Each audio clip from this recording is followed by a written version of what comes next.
자, 모두들 반갑습니다.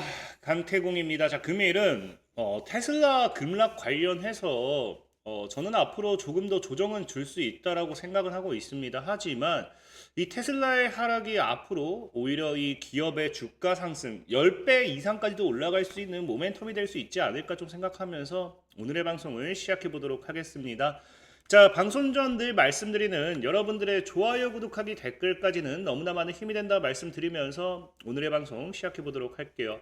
자, 일단 뭐 테슬라 기업의 주가 자체가 뭐 10배, 20배 이상 올라갈 거다라고 이야기하면은 또 많은 분들이 또 저거 뭐 과장되게 말하네, 미친놈이네 뭐 이야기할 수 있지만 해당 발언은 제가 이야기한 게 아닙니다. 늘 제가 말하는 10배고 20배고 이런 이야기가 나오는 거는 다른 이제 증권사라든지 특정 누군가 이 대표가 되었든지 누군가의 이 발언을 그대로 좀 소개를 시켜 드리는 부분이니까 제가 무작정 10배 올라갈 거다 하지는 않는다는 점 참고하시기 바라겠고요.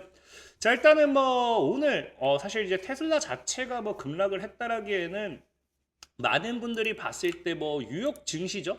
이제 뉴욕 증시 자체가 뭐 하락폭을 낙폭을 키웠다라고 이야기할 수도 있어요. 하지만 분명한 거는 이 뉴욕 증시 자체가 낙폭을 키웠다라기에는 테슬라만 봤을 때 너무나도 오히려 다른 이제 기업 대비해서 큰 낙폭을 키웠다라는 거고요. 사실상의 이런 뭐 테슬라의 하락이라든지 뉴욕 증시의 하락이 많은 분들은 무엇을 이야기하느냐? 이 연준 파월 의장의 또 이제 지금 미국 경제가 너무나도 강하기 때문에 금리 인하를 서두를 필요가 없다라는 발언과 함께 오히려 뉴욕 증시를 끌어내렸다라고 생각하는 분들도 굉장히 많습니다. 특히나 이제 뭐 최근에 관세 전쟁이라든지 이런 것들에 대한 리스크까지 나와주다 보니까 그냥 시장 자체에 악재가 있어서 테슬라가 빠지는 게 아닌가요라고 생각하는 분도 굉장히 많은 것 같아요. 사실 해당 분야에 있어서는 틀린 거는 아니라고 생각하고 틀린 거는 아니다라고 말씀을 드리고 싶긴 하지만 분명한 거는 어찌됐든지 제가 보는 관점에서는 앞으로 이제 테슬라의 주가는 단기적인 조정을 더 받을 확률이 높다라는 겁니다. 왜? 지금 이제 보면 알겠지만 많은 분들이 이해하시는 게 어찌됐든지 파월 의장이 지금 뭐 한다? 금리 인하를 서두를 필요가 없다라는 발언이 나왔다라는 건 어찌됐든지 앞으로 이제 이 경제에 있어서 경기에 있어서 지속적으로 리스크가 된다는 거거든요. 특히나 지금 이게 나온 게 오늘 이제 어제 새벽에 나온 이야기예요. 그렇다라는 건 앞으로 다가올 뭐까지 이제 CPI 지수 같은 경우도 12일에 발표를 하게 될 거고요. 이제 PPI 지수 같은 경우도 13일에 이제 발표를 하게 된다라고 하면은 사실상의 파월 의장 같은 경우는 어느 정도 예상을 하고 있고 이 지수에 대한 예상을 하고 있고 미국 경기가 굳건히 지켜주는 만큼 앞으로의 발표와 함께 오히려 증시가 조정을 줬으면 조정을 줬지 올라갈 거라는 기대는 하기 힘든 상황이지 않나라고 생각을 해보고 있습니다. 뭐 물론 이제 여러분들도 알다시피 이제 이 실업 수당이죠. 실업수당 같은 경우도 뭐 13일에 발표를 하겠지만 지금 실업수당 같은 경우가 지속적으로 뭐 증가를 하고 있어요. 이 해당 부분 같은 경우는 오히려 미국의 경기가 또 좋지 않다라고 나타내기 때문에 이 부분은 또 어떻게 보면은 금리 인하에 대한 또 시발점, 또 호재 이런 부분 긍정적인 부분으로 좀 작용할 수 있지 않나라고 생각해 볼 수도 있는데 분명한 거는 어쨌든 실업 청구 건수가 늘고 있긴 하지만 21만 대를 굳건하게 지킨다는 걸 봤을 때는 노동시장 역시도 어느 정도 굳건하다라고 볼 수 있습니다. 그렇기 때문에 사실 이 뉴욕 증시 같은 경우도 어쨌든지 조정을 주는 게 아닌가 생각을 해보고 있고요. 어쨌든 이런 조정 속에서는 테슬라가 빠지는 건 사실상에 어쩔 수 없다라고 생각을 해요. 다만 중요한 건 뭐냐고 하면은 이걸 조정이고 테슬라가 같이 빠진다라고 이야기하기에는 보면 알겠지만 이제 S&P 지수도 아까 같은 경우 테슬라를 제외하고 크게 안 빠진다 했죠. 이제 다우 산업 같은 경우도 다우 지수 같은 경우도 플러스로 마감을 했고요. 나스닥 지수 같은 경우도 뭐 솔직히 밀렸다고 하지만 이 우리가 언제부터 0.36%를 엄청난 낙폭이라고 표현을 했겠어요. 그러니까 사실 이 뉴욕 증시 자체는 그래도 굳건하게 지켜주고 있다라는 거예요. 근데 보면은 테슬라만 무너진다. 그럼 이거는 사실 어제 시장 자체도 이 리스크 속에서 테슬라가 하락을 주도했다라고 보는 게 맞고 특히나 이런 이 앞으로의 이 파월의 이 금리 인하 가능성이 배제되었을 때 여기에 대한 리스크도 테슬라를 위주로서 좀 타격을 입을 확률이 굉장히 높다라고 보는 게 좋겠죠. 하지만 그럼에도 테슬라라는 종목이 뭐 저는 얘기했지만 이 가격에 매수하면 오히려 저가 매수기가 될 수도 있다라고 표현한 게 뭐냐고 하면은 현재 차트상의 추세 흐름을 지켜본다 하더라도 지금 뭐합니까? 300달러를 크게 깨지 않는 선 그러니까 현재 300달러, 350 아래로 들어왔을 때는 이 구간대를 크게 깨지 않는 선에서는 우상향 추세를 타고 있기 때문에 오히려 지켜내면서 강한 상승이 나와줄 확률이 굉장히 크다라는 거예요.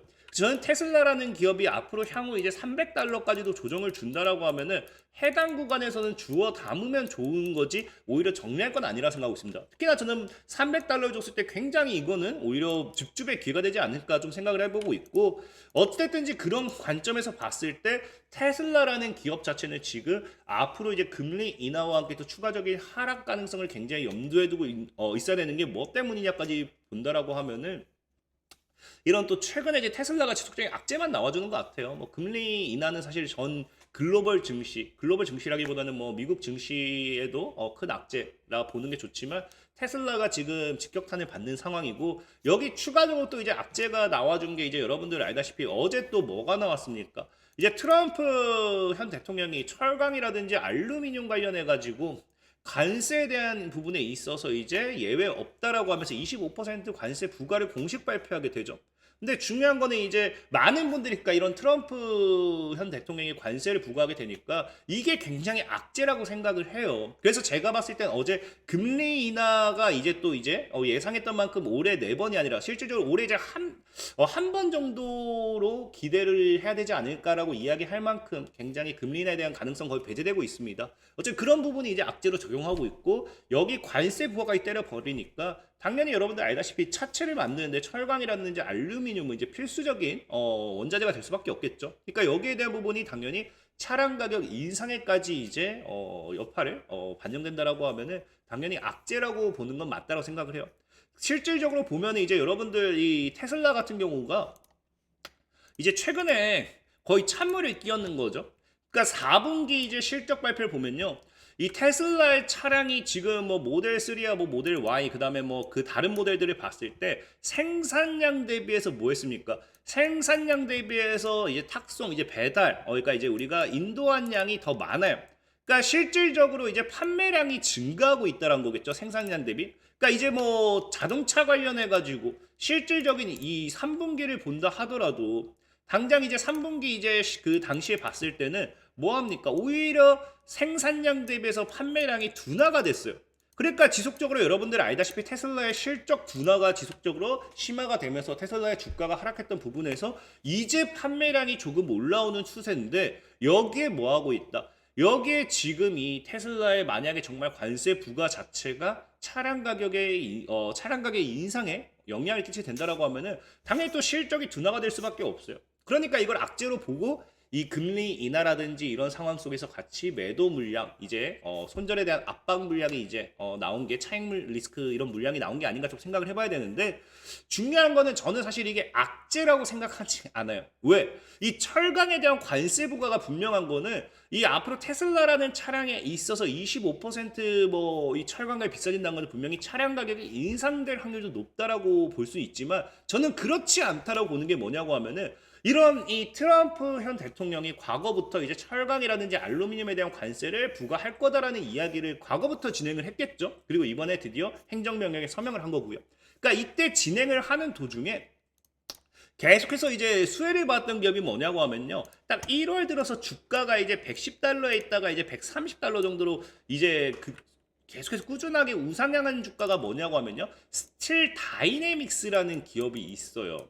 그러니까 이 스틸 다이내믹스라는 기업 자체가 왜 이렇게 주가가 올라가느냐를 봤더니, 자, 스틸 다이내믹스는 과거 테슬라의 뭐냐? 테슬라 같은 경우가 과거부터 이 같은 단점을 상쇄하기 위해서 뭐 했다? 스페이스 X의 우주선 재료를 만드는 스틸 다이내믹스를 통해 스테인리스 스틸의 추가적인 원자재를 혼합해 합금을 제조했고, 이를 바탕으로 차체를 만든 것으로 전해졌다. 그래서 이게 대표적인 게 여러분들 아는 지금 테슬라의 사이버 트럭이에요. 그러니까 애초에 이제 이 과거부터 테슬라 같은 경우는 이 과거에도 이제 러시아라든지 중국이라든지 이런 국가로부터 철강을 많이 수입을 해왔었습니다만은 여기에 대해서 트럼프 행정부 1기 때 관세를 계속 때려버리죠.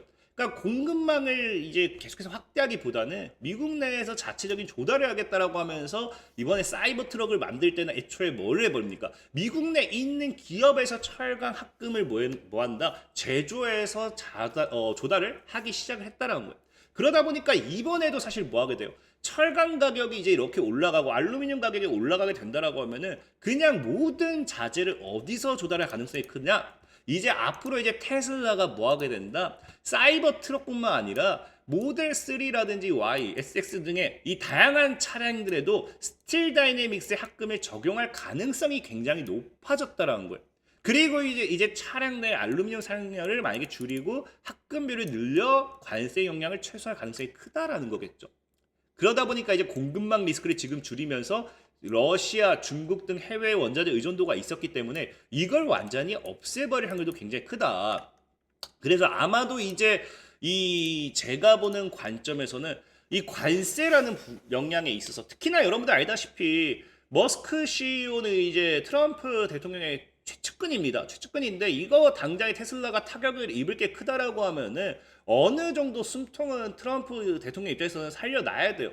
튀어놔야 돼요. 근데 이런 것들을 계산했을 때는 테슬라가 충분히 대응이 가능한 부분에 있기 때문에 한 게 아닌가. 그렇다라는 건 뭐다? 실질적인 아까 얘기했던 스틸 다이내믹스를 통해 가지고 자금 조달이죠. 이런 이 합금을 조달할 확률이 굉장히 높다. 그렇기 때문에 실질적인 미국 시장에서도 스틸 다이내믹스라는 기업의 주가가 꾸준하게 우상향하는 추세다. 라고 보시는 게 좋고, 이제 테슬라 같은 경우는 특히나 이제 그렇기 때문에 이런 관세 전쟁과 이제 금리 인하에 대한 가능성 이런 것들이 나와주면서 오히려 주가를 찍어 누른다라고 하면은 저는 오히려 그 구간대가 저가 매수의 기회가 될 수도 있다라고 이야기하는 게 저 개인적인 견해가 아니라 실질적인 뭐다? 테슬라가 지금 바라보는 건 차체가 아니에요. 많은 분들이 이제 2차 전지 전기차로서 테슬라가 올라가니까 2차 전지 전기차만 바라보고 있는데 이제 테슬라는 전기차는 보내줘야 되는 시점까지 오지 않았나 생각하고 있습니다. 실질적인 테슬라가 지금 준비하는 건 예전부터 얘기했지만 뭐다? 테슬라가 준비하는 건 옵티머스 로봇을 대량 생산하기 위한 준비를 하고 있고요. 이게 올해 2월 7일 뉴스입니다. 그래서 실질적으로 전문 인력이라든지 대규모 채용을 하고 있어요. 여러분들도 알다시피 현재로서는 25년도 이제 테슬라 자체 공장 기가팩토리 내에도 뭐 1만 대 정도인가에 생산해서 이미 적용을 해볼 예정이고 26년도 이후에는 본격적인 상용화에 대한 기대를 하고 있습니다. 그만큼 앞으로는 이제 테슬라가 로봇 관련돼 있는 전문 기업으로 보는 게 맞다라고 생각하고 있고 어쨌든 그런 관점에서 봤을 때 아까 얘기했던 시가총액, 그러니까 그 주가가 10배, 20배 이상 올라갈 거다. 제가 이야기한 게 아니라 누가 이야기하느냐? 실질적인 머스크 CEO가 이야기한 거예요. 뭐라고 한다? 옵티머스가 앞으로 테슬라 시가총액에 25조로 끌어올릴 것. 그럼 지금 테슬라의 시가총액이 얼마냐? 테슬라가 지금 이제 시총이 1조 566억 달러입니다. 오늘자 기준, 그러니까 미국 시장으로 2월 11일자니까 기준, 오늘은 2월 12일, 현재 기준이죠. 어쨌든 1조 566억 달러라는 건데 중요한 건 이게 25조 달러까지 올라간다라고 하면은 대략적으로 사실 20배가 아니라 뭐 25배라고 봐야겠죠. 25배? 그러니까 굉장히 크게 올라갈 거다라고 이야기하는데 이게 불가능한 게 아닐 수도 있다라고 보는 게 뭐냐고 하면요. 이 테슬라 일론 머스크 CEO의 이런 이 발언들을 봤을 때 자 보면 알겠죠. 뭐라고 한다. 자, 옵티머스 프로젝트가 뭐 한다? 인세인이다. 그러니까 이게 미친 짓이다. 그러니까 이게 정신 나갔다라고 표현할 거면 정말 미쳤다. 우리나라로 이거 진짜 미쳤다. 대박이다. 그러니까 이런 표현이겠죠. 그래서 이제 이 옵티머스 프로젝트를 통해 가지고 앞으로 생산을 할 거고요. 25년도에는 아까 얘기했듯이 1만 대 정도 생산이 가능하고요. 그 다음에 이제 it doesn't take many years에서 until we are making 100 millions 해가지고 앞으로 이제 이제 1년 내 현재 1년 내 이렇게 만들 때까지는 얼마 남지 않았다라는 겁니다. 그러니까 굉장히 옵티머스가 상용화되는 시점이 굉장히 빠를 거다를 시사하는 거고요. 그 다음에 뭐라고 합니까? 옵티머스 리베뉴 포텐셜 어브 10 트릴리언이라 해가지고 옵티머스의 매출 잠재력만 얼마? 10조 달러가 넘어간다는 거예요. 근데 여러분들이 아셔야 되는 게 지금 테슬라의 매출이 연매출이 1조 달러 정도가 지금 좀 덜 됩니다. 근데 10조 달러가 된다는 건 매출이 10배가 증가한다. 그렇다는 건 현재 주가가 10배 이상 올라갈 수 있는 상승 동력이 된다는 거겠죠. 옵티머스만 가지고서 10조가 증가한다는 거기 때문에 여기 뭐 자동차라든지 다른 것까지 다 붙어준다라고 하면 특히나 로보택시 매출까지 붙어준다라고 하면은 당연하게 엄청난 매출의 증가와 함께 주가에 엄청난 가파른 상승 동력이 될 수밖에 없다라고 좀 생각하고 있어요. 그렇기 때문에 테슬라가 이야기하는 게 뭐다? 일론 머스크가 이야기한 게 뭐다? 일론 머스크가는 지금 뭐 한다? 26년도가 엄청난 에픽이 될 것이다. 그래서 25년도가 지금 이 성장하는 단계고 26년도부터 해가지고 엄청난 이 에픽 성장과 함께 27년도, 28년도 테슬라는 말도 안 되는 엄청난 성장을 가지고 갈 것이다라는 이야기를 하는 게 지금 일론 머스크의 발언이겠죠. 그렇기 때문에 제가 아까 말씀드린 뭐다? 지금 이제 테슬라 같은 경우는 현재 오히려 조정이 준다라고 하면은 우상향 추세를 가지고 가는 이 시점에서는 굉장히 여유롭게 분할 매수를 해봐도 좋다 생각하고 있고요. 저는 조금 보수적으로 대응한다라고 하면은 미국 증시 자체가 너무 올라갔기 때문에 또 추가적인 낙폭을 고려했을 때는 200에서 300달러. 그러니까 정말 보수적으로 샀을 때 조금 더 조정이 주고 나서 들어가도 될 것 같아요. 지금부터 사실 사도 저는 괜찮다 생각합니다만 다만 뭐다? 아래로서 분할 매수는 여러분들이 꼭 열어둬야 된다. 그렇다라고 하면은 제가 이야기하는 게 아니라 머스크 CEO가 직접 얘기한 거는 테슬라의 주가는 25배 이상 올라갈 거다라는 거예요. 그래서 이런 거 참고하셔서 좀 이 매매 전략 대응하시면 좋겠다 말씀드리면서 오늘 방송 마무리하도록 하겠습니다. 자, 지금까지 강태공이었고요. 여러분들의 좋아요, 구독하기, 댓글까지는 너무나 많은 힘이 된다 말씀드리면서 자, 모두들 안녕.